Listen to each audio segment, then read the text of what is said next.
How to identify whether the market is in a pullback or not.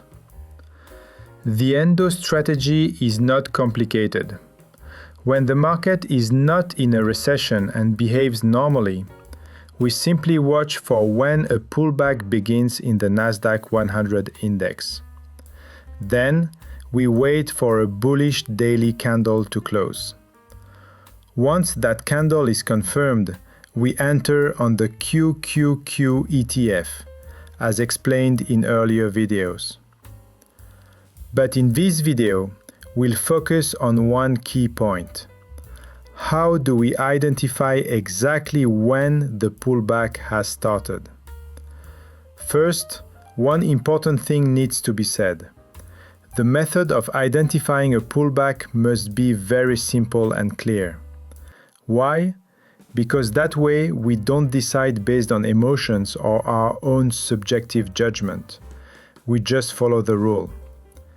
If we can do that, then the method we've already tested and confirmed on historical data becomes practical, and we can apply it with more confidence going forward.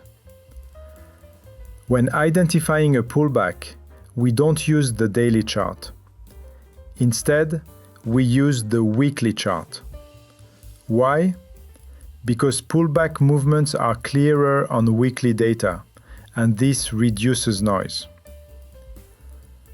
There are three simple ways to identify a pullback. First, by comparing two bearish weekly candles. A bearish weekly candle means the closing price is lower than the opening price. If the low of the next bearish weekly candle is lower than the low of the first bearish weekly candle, this is considered a pullback movement. Second, by comparing it with the previous weekly candle. If the body of a bearish weekly candle from open to close extends below the low of the previous weekly candle by 25% or more, this is also considered a pullback movement. Third, when the body of a bearish weekly candle closes below the lows of the previous 2 weeks, that's also considered a pullback. And that's it. 3 simple rules to identify pullbacks clearly and without emotions. Thank you for watching.